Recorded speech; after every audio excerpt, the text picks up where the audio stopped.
Operations started at the Limpopo informal settlement, where 3 young boys were found smoking dagga in one of the shacks.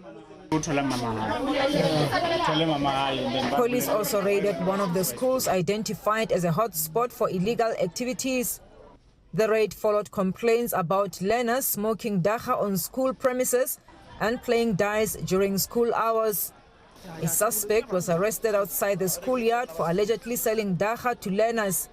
An elderly man was also apprehended in the precinct of another school in the township for allegedly selling dagga.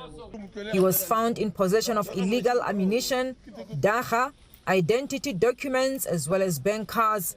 What's more disturbing is that the suspect that we have arrested relating to drug dealing, they were selling all this next to the schools. For example, in one school, Utando School, we managed to arrest a 65-year-old person who was selling drugs to our school people. The other side, we went that side of Block R as well. At the secondary school, we managed to also arrest one of the persons who was dealing in drugs. Some members of the public have applauded efforts by law enforcement agencies, especially in fighting drugs. I want them to focus on the people that they're selling drugs, that destroy our old generations. They are doing a good job. Even now, they are protecting us here at the Mabopane station. Because of here at the Mabopane station, crime is too high. We have achieved a lot for today.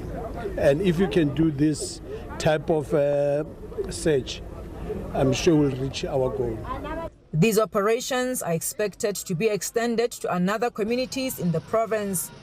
Mulimone Mutwa, SABC News, Soshanguve.